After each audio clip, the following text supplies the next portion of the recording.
Okay, so hey everybody, how are you today? We're gonna have some fun.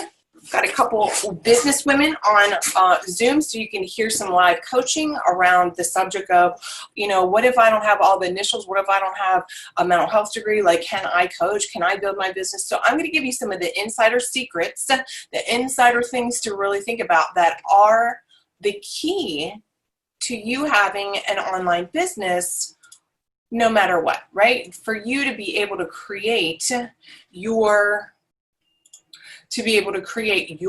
company to sell your services. So here we go. Now I know that some of you are new to me, so I'm really glad that you're here. I'm Mary Bicknell. So what I do, and I have been doing as far as my career and my company for the last 7 years, is working with women who are really go-getters. Let's be real. Like, you got to be a go-getter in order to have a successful business, and working with them specifically to create the lifestyle that they want, to design the lifestyle that they want, and create a business that will fund it. In other words, what do you want out of your life, and how can you make the money to make sure that that happens? So that's what we're going to talk about today. Get out of there. That's what we're going to be talking about today, and I've got my notes ready. So I've got a couple women. Christine, I don't see you on camera, so I'm going to hide your view. You're welcome to join. So I have a couple women on today that are here because they want to find out a little bit more on what does it take to create their online company. What can they possibly be selling? So here's right off the bat, I want to just get that for you, because most people don't like this. So I'm just going to say it and get it done. You're selling your knowledge. That's the bottom line. And most of us, we're the helper people. So we don't even like the concept of sales. Who here loves sales, right? Nobody. Okay, these three women didn't raise their hand, and I know if you're watching live, you're not raising your hand. Make sure that if you are watching, you're welcome to put any comments in inside the comment area. Please feel free. I'm going to get back to everybody later today and answer your questions. But the truth of the matter is that if you want to create your leveraged online business, that you are going to be selling your knowledge. And so this is the problem. This is the mindset problem that most women have. Ready? And answer it in your head. What do you think the number one problem is? Answer it in your head. Put it in the comments. Zoom girls, put it in the chat. Zoom ladies. What do you think the number one impediment to your successful business is? Imposter syndrome.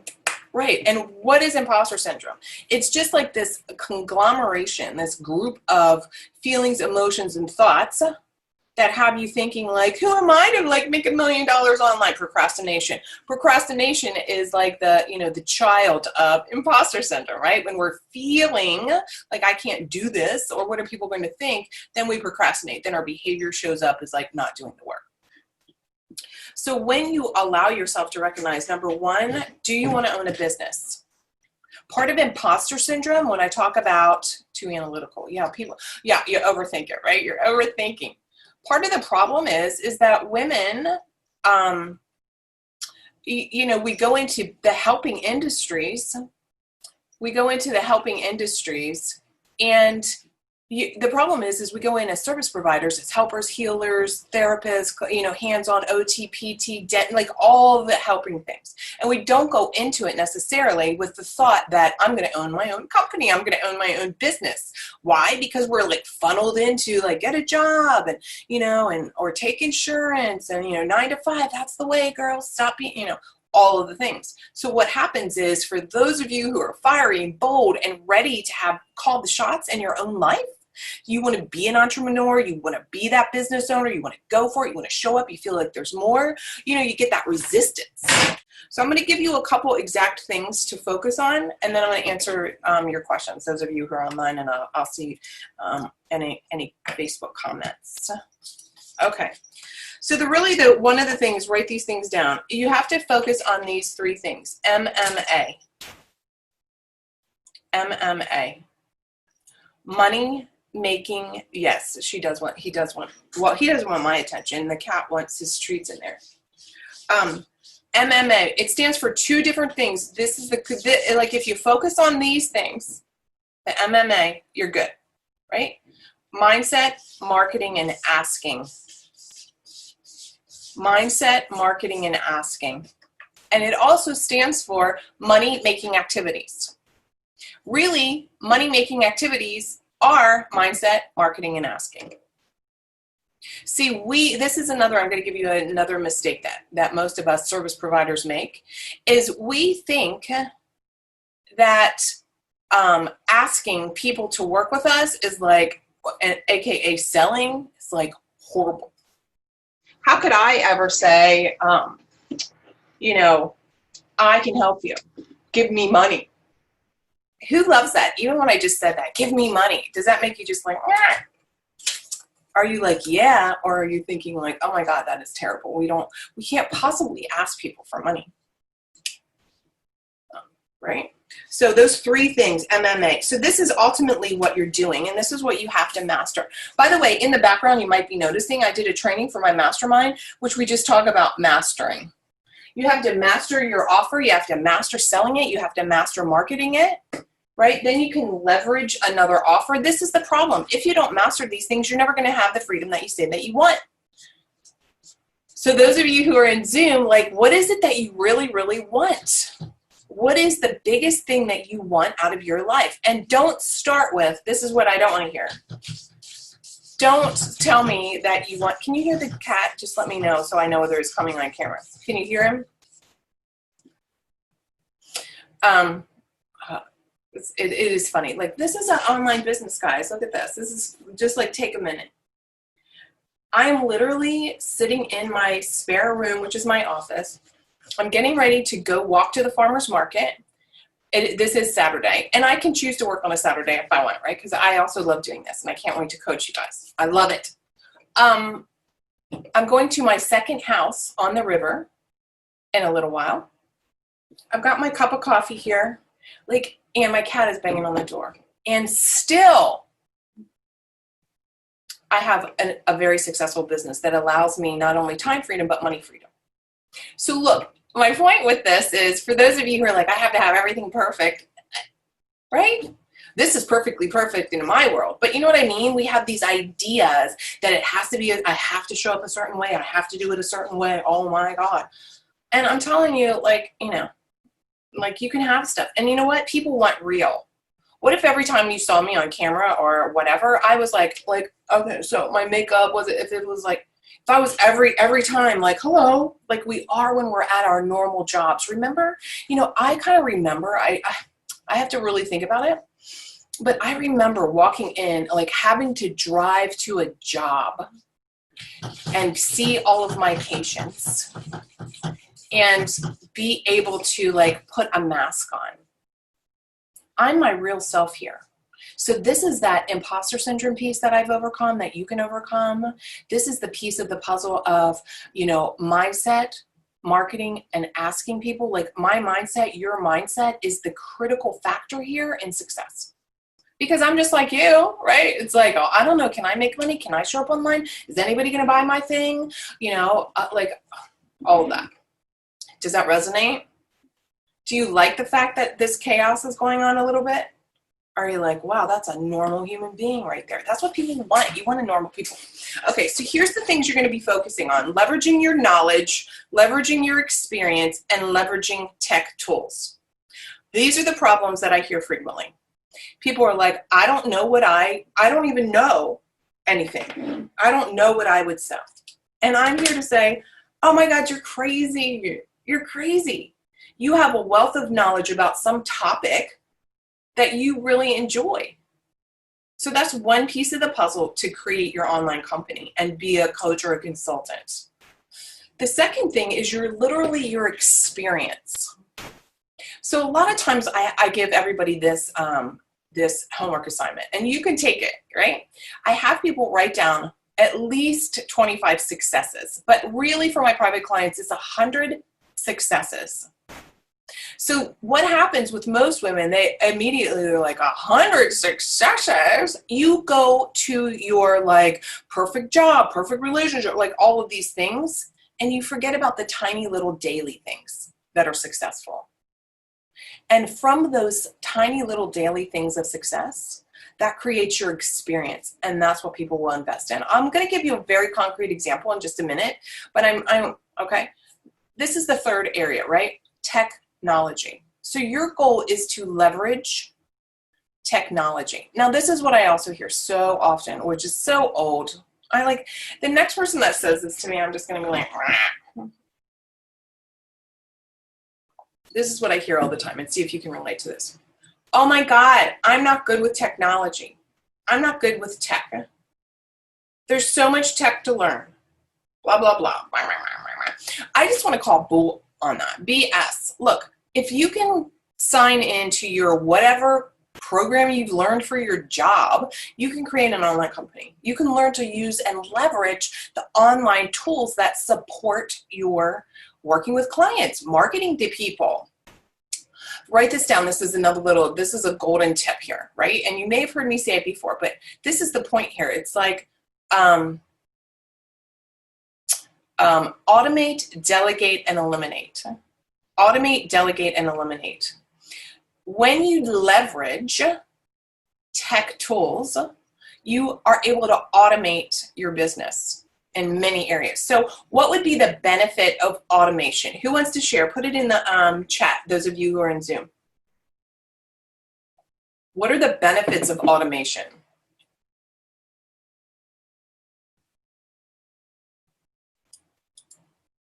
Less time investments for maintenance, exactly. Right, you've got less time, you've got to be able to maintain your client base, which looks like prospects coming in and then clients when they sign up for you. There's two ways to automate your business right there quickly.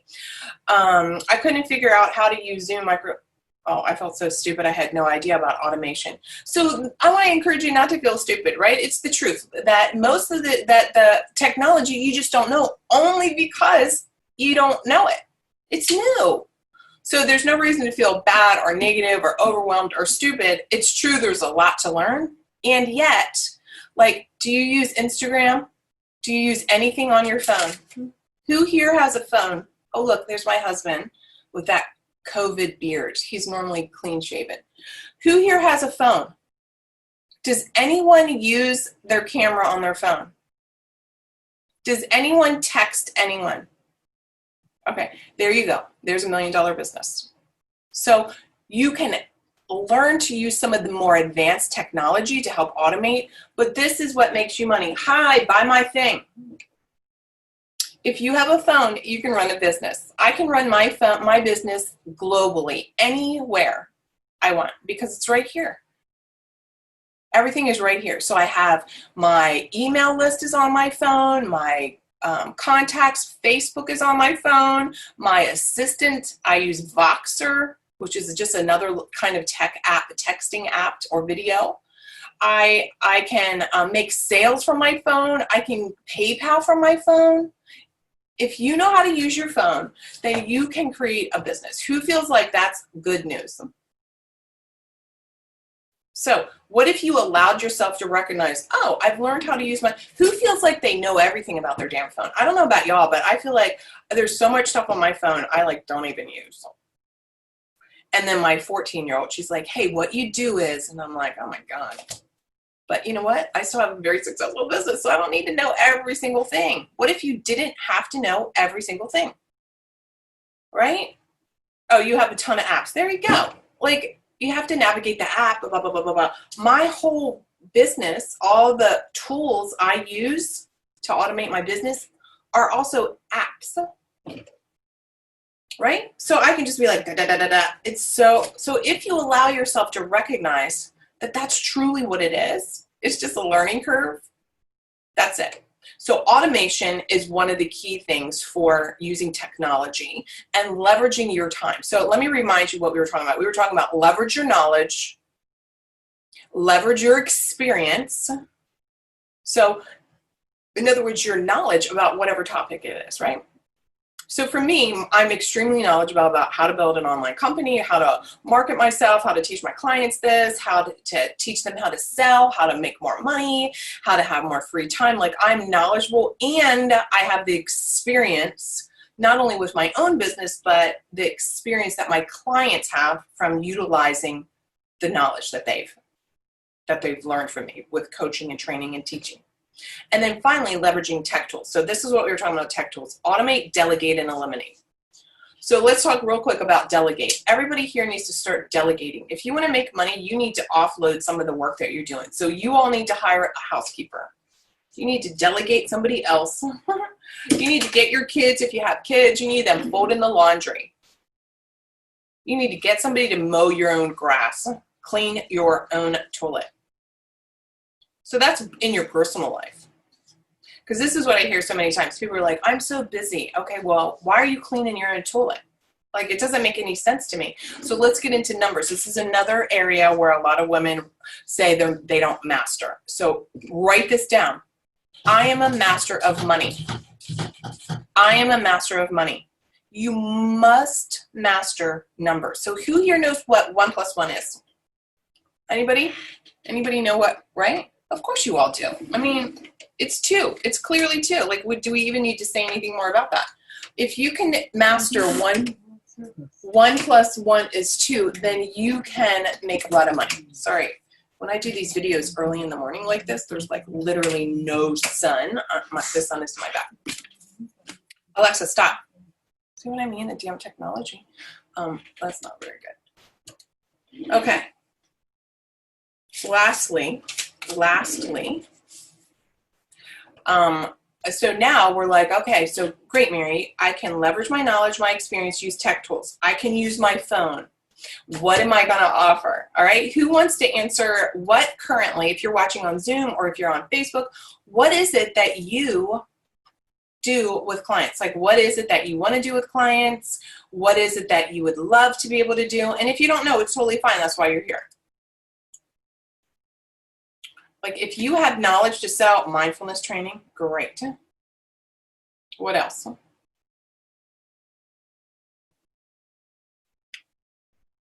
No comments, no comments.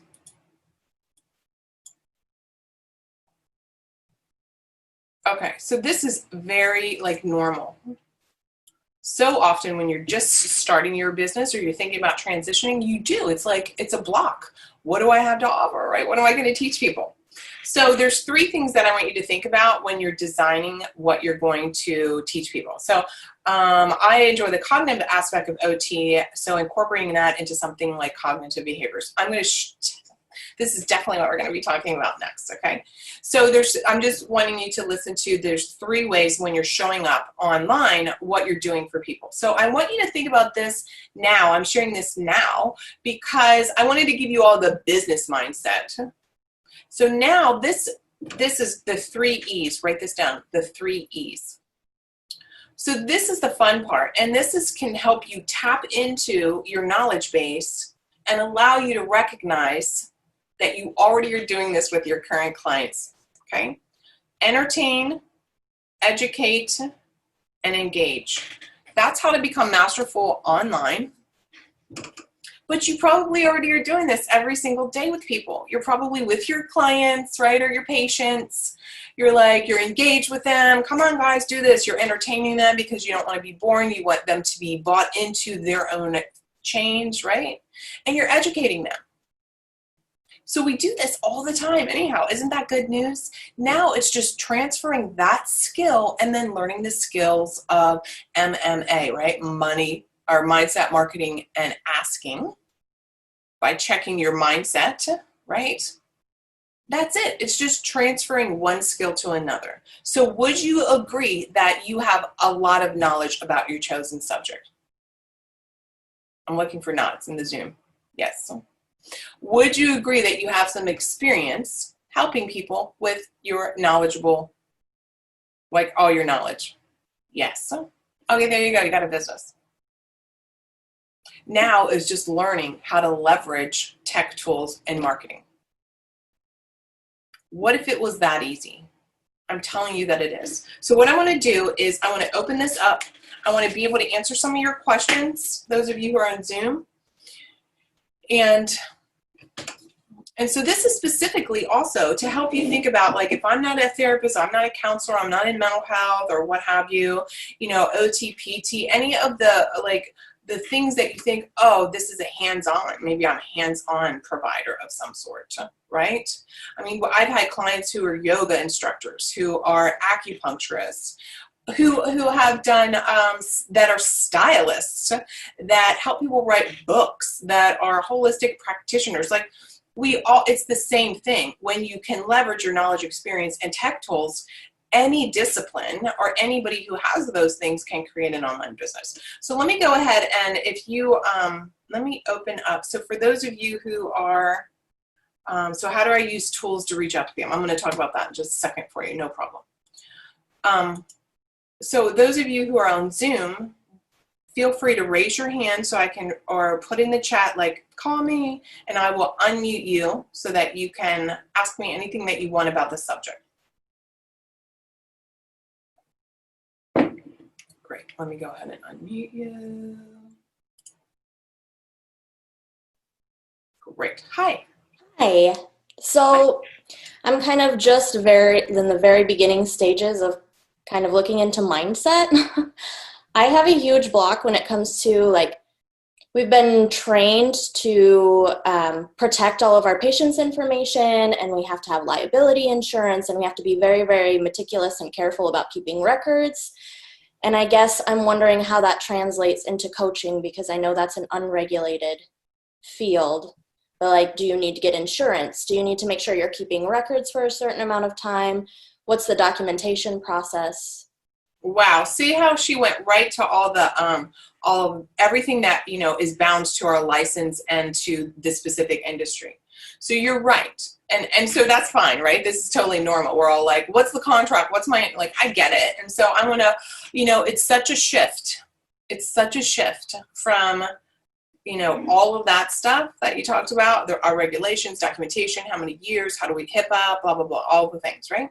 To moving into a coaching business. So number one, it's true, it's unregulated. So for those of you who have licenses, you want to double check with your licensing board to determine whether there's any problem. So this is what I mean by that specifically. So a lot of, like, you know, people are like, well, how can I, if I'm teaching the same thing or doing the same thing under my umbrella of my license, how do I do that online as a coach? Well, there's a couple things. Number one is, you know, the difference is you're teaching online, right? You can create a program, you can be teaching online. And I answer the questions about, like, privacy, et cetera, as I'm going through this. But so you're able to do that. So you're able to teach people. So clients who have licenses, you know, there's a difference too. They're marketing one skill that is under their umbrella of their license, but they're also doing this other thing that really they're not the same client base. So that's really the big key. Right? To me, that's also an ethical line.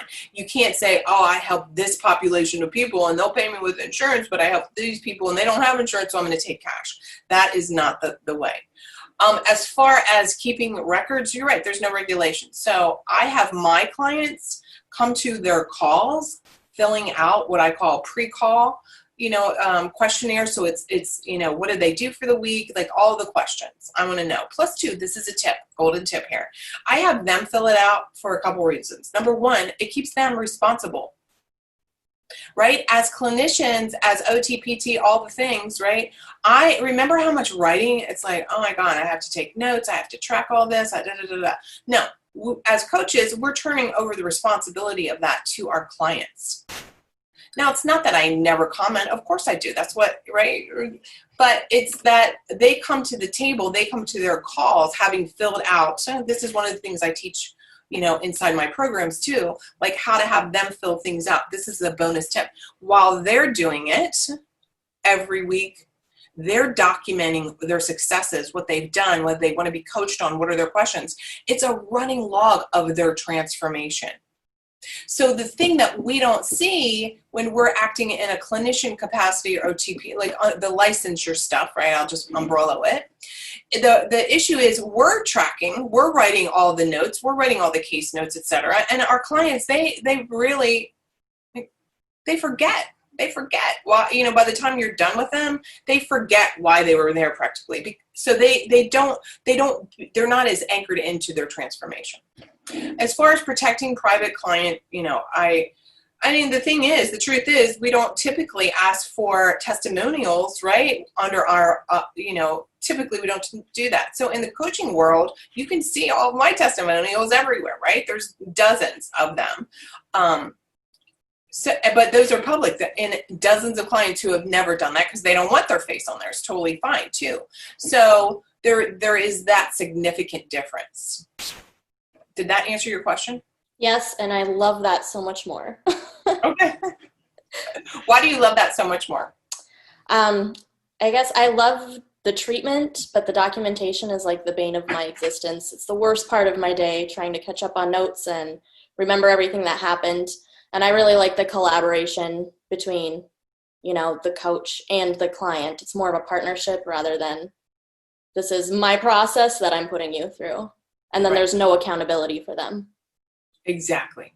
So I just want to point to what you're saying though about a process. And when you're coaching people, you're selling them on the end result, the transformation. They want to know you have a process or a system or something, a methodology. But the nuanced difference, just for everybody who's going to be watching this replay, the nuanced difference is when somebody shows up because, when people are well invested in their own transformation, that is a completely different thing than people having to go see a practitioner or, not pulling money out of their pocket to invest in it. It's the have to versus the choosing to, right? That is a massive difference. And personally, one of the things that I love about this industry, because I want people who are like, Mary, tell me exactly how to create a big bold life in biz. What do I need to do? How do I need to show up? Help me with my mindset. Help me overcome my imposter syndrome. What's the tech tools? What's the process like? And that's what I want. I want the questions, because there's nothing more like talk about burnout. Going to work every day, doing the same old thing with people who really are not invested like you are. And you pour into them, and there's personally, one of the things I love about coaching is there's that true reciprocity in relationship, right? True reciprocity. Meaning that for me personally, my clients come in and they want it, so I got to meet them. I'm running just as hard with them, right? I'm not dragging them. Now, I might be kicking them in the ass. Inside my mastermind yesterday, I gave them a big kick in the ass. I'm like, pick a number and go sell it and go find it and blow your own mind this month. Like, where's your ceiling number, right? Some people are like at 13.5.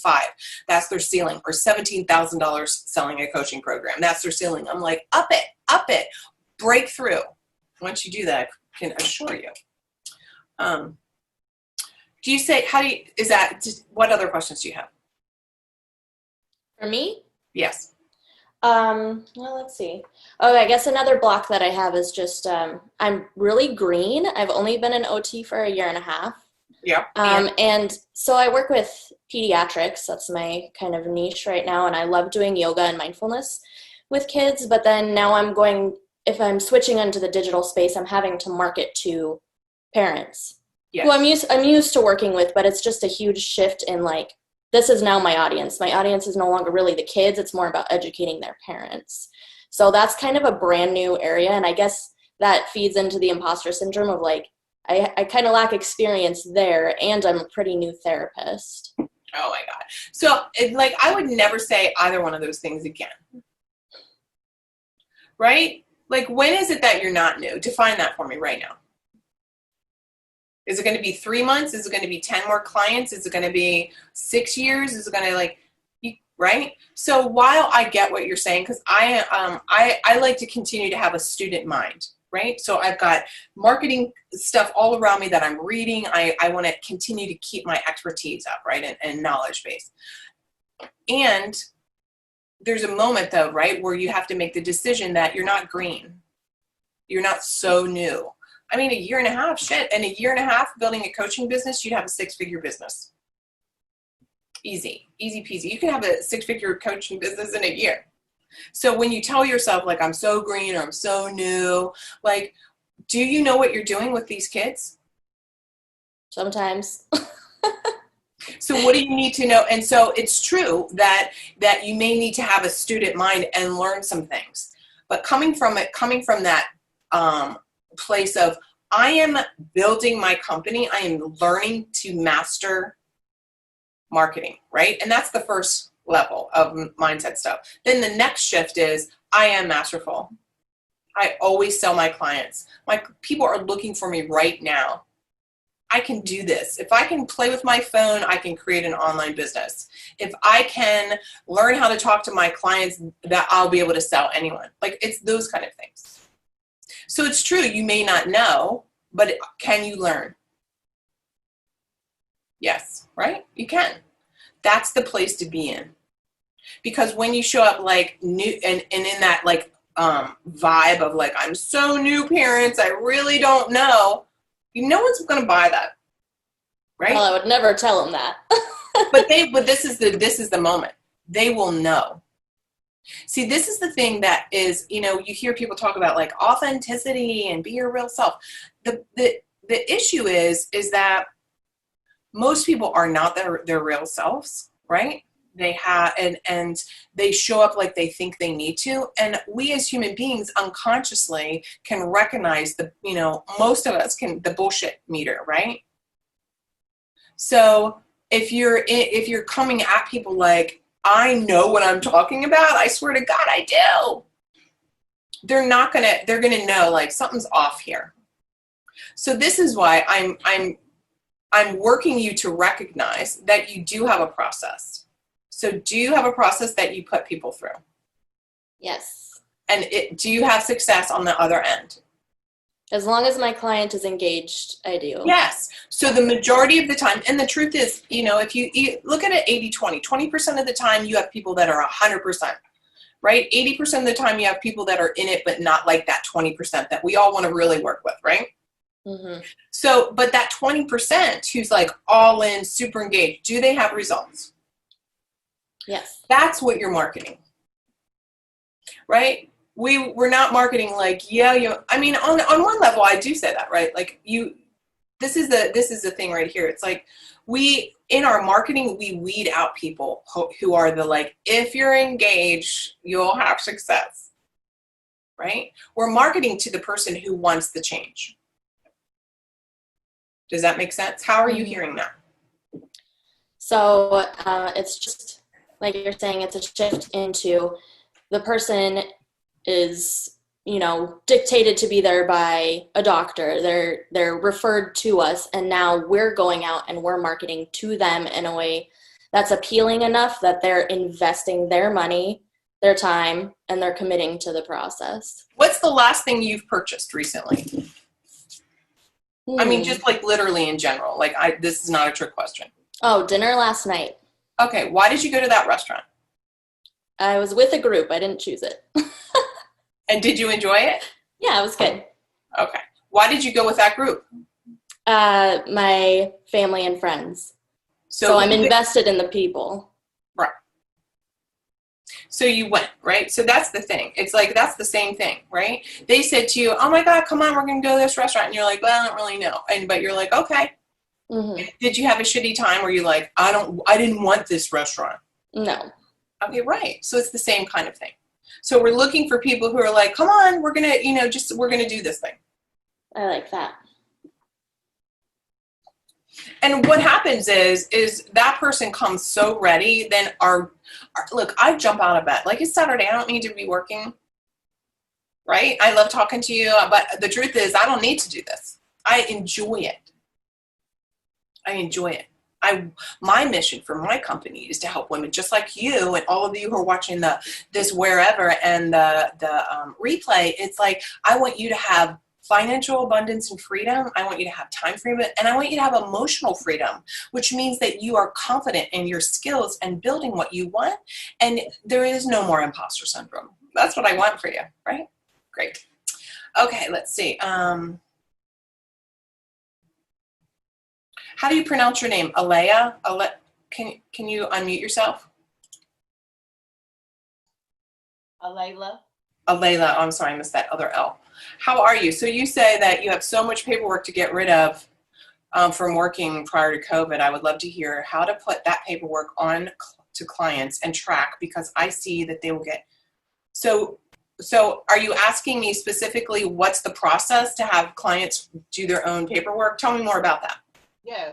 So, prior to COVID-19, as a social worker, I had to go to people's homes, So I work from home technically. I didn't have like a cubicle or office because I was a field social worker. So in my house, I have like so much paperwork, you know what I'm saying? I due to COVID-19, I have to transition now to trying to figure out ways where I don't have to go out to work with them and still be able to address mental health issues and so forth. I am trying to figure out, how can you do that without, like you said earlier, putting too much on yourself, that having the client, you said, read off, to you. I don't know if you said I think you said you use a form or something, questions where they answer and they keep track of that. Oh my God, like that would be so good. I want to know, how do you achieve that without also setting boundaries to where, even that doesn't cross over to your personal life because you at home, So there's two questions there. One is like, how do you actually get people to fill out the paperwork before you have a session or whatever with them, right? So that's one thing. And then the boundary piece of the puzzle. Tell me more about that because I'm missing that. Okay, so being that you at home and you're not going to an office, even I went through burnout just, being a field worker, working from home. Sometimes I'd be up late night or on a Saturday doing my case notes or turning in my mileage, So how do you, minus the mileage because you at home, but how do you do that without like, what is it, without the burnout? Like, how do you not burn out by working at home and you still have clients and you still have to, Right. So I hear what you're saying. So it's a couple things. Number one is, oh my God, I just was so triggered when you were like mileage and paperwork, because I went right to, I used to drive 35,000 miles a year. When, as a social worker, I was the behavioral trainer for 25 different nursing homes in Baltimore, and I did home health in Baltimore, in the inner city in Baltimore too. Like, I've done all the things. All right. So this is why I'm like, it sounds like it. Wow. All right. But I had the total vision of driving in my car, and I'm looking down right here to the passenger floorboard with all that paperwork, and just you get done and you just throw that down there, and then you're like, shit, I got to deal with that. Yep. I understand. So it's a couple things. Number one is, you are the leader. You have to all think of yourselves as leaders with your clients. I don't care whether they're, coaching clients or social work clients or OT clients or PT clients. It doesn't matter. You need to show up and have an expectation that you're the one that is telling them. So I don't care whether you're working for somebody and they come into you. Your job, you have to switch this in your head. Your job is to say, this is what we're going to be working on. I would practice all that now because it will make it way easier when you build an online business. So it's like you have the expectation. You're like, listen, Sally, what I'm going to do is this. One of the things that I do with my clients that really makes a huge difference for them is I've created this form for you. So you can actually create that on Google Docs, and that way you can share it with somebody. And that way that document can be live. And then you can say, before our appointment, make sure you fill out the 3 things you want to make sure you talk about. So I have a Google Sheet. Actually, mine's on a Google Sheet. But whatever, a Google document where you can share it with each other. So that's one thing. It's like you have, and then you're selling people on this, right? The way I sell people on it is like, if you want my time, you need to do your own work here. Oh. And you need to come to the table. I need to know what to coach you on. I need to know how I can help you, because this is what I don't do. As much as I love all my clients, I don't really spend the first 10 or 15 minutes like, hey, how's it going? Tell me all about your personal life, blah, blah, blah, blah, blah. I don't do that anymore. Mm-hmm. Right? Now, it's not that I don't know. And of course I do know some of this in their private calls, but for the most part, it's like they're here for a reason, not to, be my best friend. I'm not their best friend. Mm-hmm. Neither are any of you. So this is the boundaries. This is the expectation. So it's you in your own head showing up that way. So what I've done is I put together a Google Doc, Sally Jane. And what we're going to do is, what this means is, this is a great way for you to every week before we talk or before your session or before your whatever you guys call your thing, you're going to fill this out. Why? Because this is going to help me help you more. And you're going to be able to see how you are progressing. That's what you have to do. So as far as your personal boundaries in your home, number one is you have to be tight on your timelines with your clients. It's easy, and I do this sometimes. It's not like I never do this, but because all my clients, like, I look at my clients like we are peers, we're colleagues. It just happens that I know I have knowledge and expertise in a certain area and I'm teaching them. They have their wealth of knowledge that I don't know about. So I look at us like we're peers and we're colleagues. So I have a level of expectation. And that's the difference too, than my patients, when I was working, right? Where I would have my patients in private practice or whatever. It's like, I didn't look at it like, number one, I'm the leader and you're here because you want help. It was more like, I don't know. The mindset was just like, even though I was like that, because that's also my personality, it's also like you're so like fluid, right? With like clients or outside this coaching arena.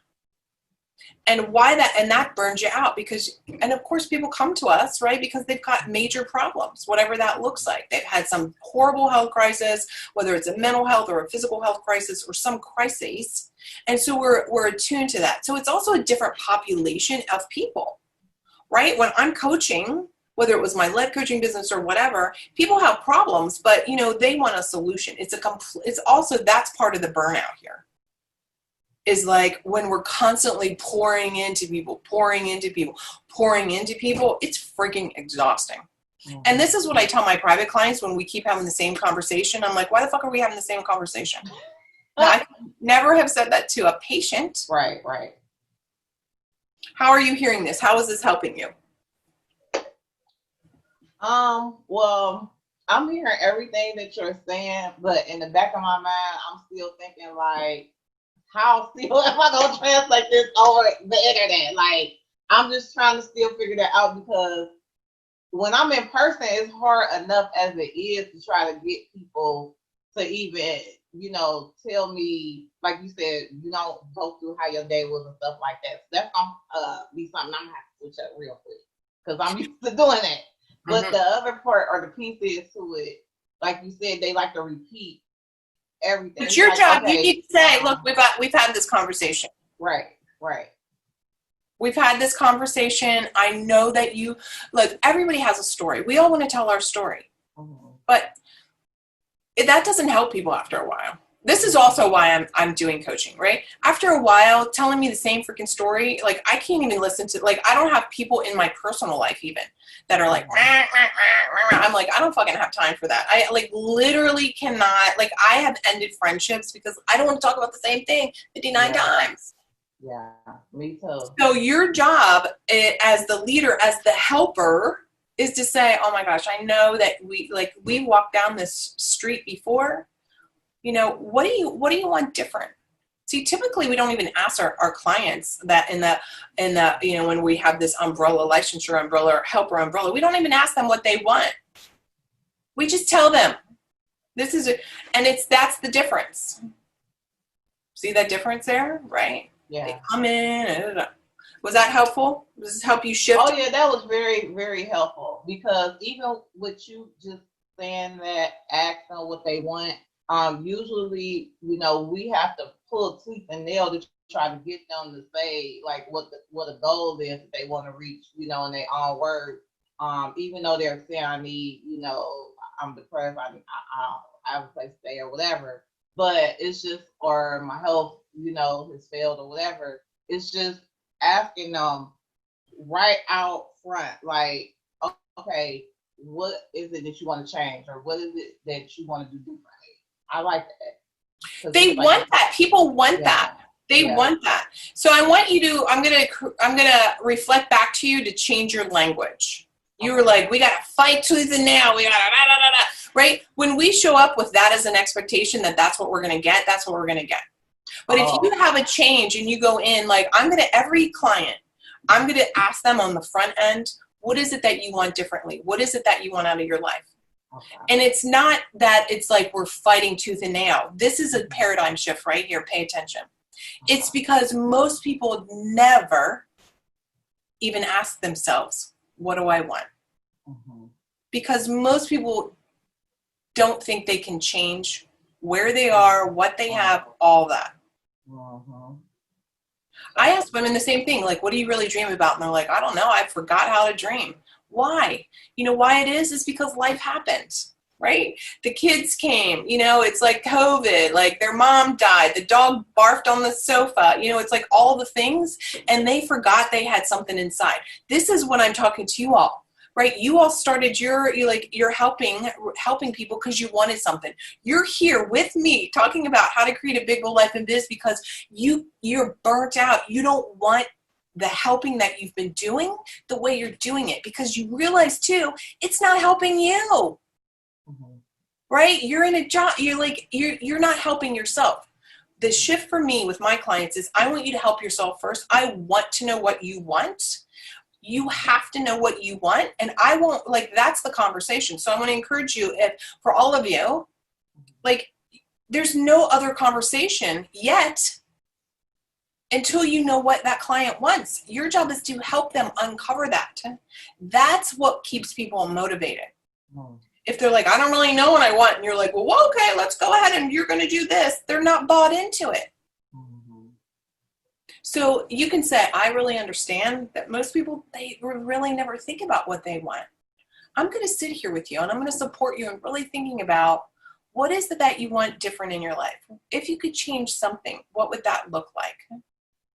Some people forget to dream. I'm here to help you dream again. My job and my goal is to help you get as much as that or as close as that as possible. Do you think we could do that together? This is one of the things I want you to do. I have this document, it's a Google document or whatever it is, right? And you're going to share it with me, like all the things. And there's other techniques for that. Okay, so was that helpful? Great. Yes, that was very helpful. Thank you. You're so welcome. So Nicole, hi Nicole. So can I market myself as an OT and a coach? Should I say I've used my skills as an OT or I'm currently licensed, say that from a legality standpoint? If not, if I'm not performing occupational therapy services, I wouldn't think I would say an OT, but a coach. Excellent. Exactly right. So let me answer this for you this way. It's like, if you know that you want to have your online business, I always want you to lead with the thing that you want. And sometimes we think we need to say, oh yeah, like me, I would be like, hi, I'm Mary Bicknell. I'm the creator of the Big Bold Life in Biz Plan 2.0, and I help women all across the globe create a life that they love and teach them how to market it so that they make all the money that they want. Oh, and by the way, I'm a social worker, right? So we want to just lead with what we want and we can cut off what we don't want. Does that make sense? So I want to ask you, Nicole, how is it that you see, and I work with many OTs, right? So this is a very concrete question. How is it that you see your coaching versus OT? I guess my confusion was because obviously as OTs, I'm sure all of us as health professionals, we're bound by the state, I'm licensed in the state of Florida, New York, California, and so those are the only people I can perform OT to. But obviously as a coach, being unregulated, it's more global. And I think that's great. But then I also think, okay, if I'm saying I'm an OT and someone says, oh, you're an OT, great, let's work in this state. I'm like, no, but I'm a coach. I'm not an OT. I'm not doing OT. I'm a coach. And I'm afraid if I'm saying I'm an OT, people are going to get confused and be like, okay, oh my gosh, I also have, my insurance covers OT. That's so great. And then we just open up. Yeah, okay, let me stop you. Stop. I get what you're saying. Let me clarify a couple of things before I answer you, okay? Do you work for someone or do you have your own business? Right now, I work for someone. Okay, so right there is a differentiator. Mm-hmm. So number one, you need to make sure with your company or whoever you're working with, hey, I'm going to develop an online business as a coach. So what would you coach people on that's different than what you're doing as OT? Who's your patient population that you're working OT? Right now, I work with like the hand upper extremity, do outpatient, and then I do have a bunch of certifications with Parkinson's. So I do a lot of programs with them that are Parkinson's specific, but obviously all of that is covered through So insurance. what would you want to do as a coach? Well, that's kind of where I was going. And then I was like, well, that was where I kind of got stuck. And that was my question on your Facebook group, how I'm kind of in this rut of this is what I like to do as an OT, but also I don't want to make the coaching stuff sound too much like what I do. So I guess I maybe need to just do more mindset stuff for myself and figure out what I really love, but keep it very separate. Yeah, well, that's definitely something, right? And I can always help walk you through that. So let me just pull the string on this a little bit more, okay? So if you're working mostly in your OT world with people who have, Parkinson's, let's just like umbrella, right? Parkinson's related-ish things, right? So that's not a population of people that probably you're going to be selling to online as a coach. Right. Right? So it's like, and especially, I mean, I worked in, I don't know how many, hospitals and nursing homes. Like that's not a population of people that are online going, oh, you know what, I'm going to look online for a coach. Mm-hmm. So if you could design your business around anything else, what would it be that has nothing to do with OT? So that's what I kind of commented earlier about the cognitive behavioral stuff and finding change from within versus like a diet plan saying eat these 5 foods. If someone gave me 5 exercise plans, I'd be like, yeah, I'm not doing that. If someone gave me 5 like foods to eat, I'd probably be like, yeah, whatever. But like I want the change to come from inside, that like neuroplasticity kind of thing, like that whole your brain, if my brain says I'm not going to do that, I'm not going to do it. And so like that whole thing resonated with me because someone can give me a keto diet, this diet, oh my gosh, you'll feel better, you'll have more energy. I'm like, yeah, whatever. So like, because I'm not here. And I was like, that is so like what I do with my people with Parkinson's and all the people with OT who are like, yeah, I can't do that. I'm like, but you can. Right. I'm preaching to the choir. I totally get it. So as far as I'm a trained cognitive behaviorist, right? So I created what I call the results formula, which I talk about, right? The results formula is cognitive behavioral stuff. This is the thing. When people are like, oh my God, that's therapy stuff. That's therapy. This is what my comeback is, just so you could use it if you need it. Mm-hmm. It's like, that is universal law. Like you could call it The Secret, you could call it universal law, you could call it cause and effect, you could call it before and after, like whatever. We know that, our thinking creates everything. I don't think there's an argument anymore in the world with that. Okay. Right? People are like, oh, I don't know, my thought, like everything has been a thought of what, right?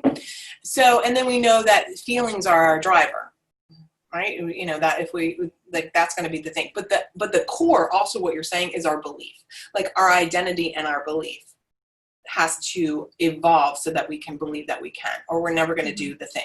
Yes. Mm-hmm.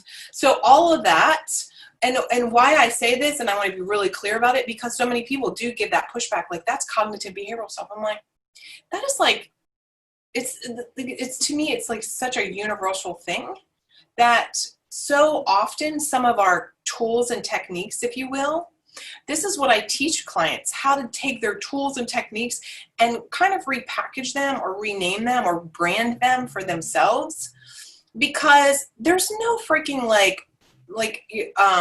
hold on CBT, right? Now, if you went into it going, I'm a CBT person, and there's coaches that call them, but I'm a CBT coach. So how are you hearing that back, Nicole? Yeah, no, I think that's good. I guess to go back to the first question, it's like when I say, hi, I'm Nicole, I'm what you said, blah, blah, blah, and I'm also an OT, like that's okay to like. Well, why would you do that? I mean, if you're building I don't have to. I don't have to. Right. But I just also, as healthcare professionals, like we have a lot more knowledge than a lot of these, people that just decided they want to go into this. And I want that to be something, for marketing for myself to show like credibility, or am I getting too analytical? Sure. No, I mean, it's 2 things. Like one is I keep my clinical license purely for marketing, right? Okay. The fact that I have a clinical license positions me, but it's not all of it. And so I don't say, oh, I'm a clinician. I don't say that anymore, but I know exactly what you're saying, right? You're saying that there's authority around that. And I concur. There is some authority that's built in. And although you do not need to have all the initials behind your name to create a successful online business. But those of us who do have initials behind our name, we're like, hey, I'm thinking like that's going to build some authority. And it does unconsciously for people. I don't believe that you need to say, oh, I'm an OT. So like, I really know what I'm talking about. This is the mindset shift. And this is that mindset marketing and asking, right? Is that when you know, that's enough. When you show up confidently, like I have the solution for what ails you, sissy, I got the result. I've got the outcome that you want. This is your problem. Here, I'm the solution, and this is the end result. When you show up like that, like none of you ask me what my degrees are. None of you ask me if I'm certified in, coaching. Why? Because when I show up, how I'm showing up just already is authority. Does that make sense? Yeah. Mm-hmm. How is that helpful to you? Yeah, that's helpful. I mean, I was just worried, like, yeah, but no, that's really helpful that I don't need to say that. It's more confidence in how you project and what you say and stuff like that. So that's your helpful. Energy is like so much of it. Yeah. I think we were talking about this earlier, right? As far as with parents, like, like if you show up like knowing I can really help your kid. Mm-hmm. Right? We just had that earlier. Okay. Right. So I agree. I took trauma-focused cognitive behavioral. That is exactly what is. Yeah, exactly. So here's the comment for everybody. What she's saying is, I took trauma-focused cognitive behavioral therapy. That is exactly what it's about, is knowing how to train the brain, et cetera, et cetera. Yes, these are the things that you can talk about. So I know that we all worry because I've got my license, and if I talk about it in that vein, then it's going to look like that's therapy. But the truth of the matter is, none of this is new. So when I do like parts work with people, you could also call it like family systems integration or inner child work. Like it's the same thing. It's the same damn thing. I mean, I know there's some nuances. So I know some people that are like, but Mary, it's not the same. For the most part, it is the same thing. So you create that. This is one of the things that I teach clients, right? I help you walk through, create your program, the process that you walk people through, and give it a name, allow you to use your current knowledge base and tools. And that way you're selling to them, you're positioning yourself as the solution to the problem. That way you get to do the work that you love to do, right? And you get to, by you doing the work you love to do, you naturally will attract people who resonate with them. So let me pop over real quick to Facebook and see whether there's any other questions. We've got some likes, some love, Okay, great. Was this helpful to all of you? Was this a nice a shift for you and how to think about creating your online business? Yes? Should I try to create a digital product and coach, or just stick with one? I teach my clients you must master a one-on-one offer. I teach clients this. Create a high-ticket offer. So these are the high-ticket offers that my clients sell. $2,500, $4,500, $6,000, $7,000, $10,000, $17,000. Like these are their price points. We never talk about like I charge $75 an hour. Like that is not even a conversation. In our online business, you're selling a solution, not your one-off. But that's a whole nother conversation. And this is what I teach in the Big Bold Life and Biz Plan 2.0. So this is coming. You'll be seeing some of this. So that's what I want to encourage you all to do. Create a high ticket offer. Master it, get some money in the bank, go blow your own mind and make 10 grand this month. It's 100% possible. Was this helpful to you? Nods, yes, yes. Keep showing up in the Facebook group and make sure you're on my email list, and the rest of this month there are going to be a lot more training, so I'm looking forward to seeing you all. I'd love for you to go back in the Facebook group, find this video, and comment after you've been thinking about it for a little while, okay? You're welcome. Bye now.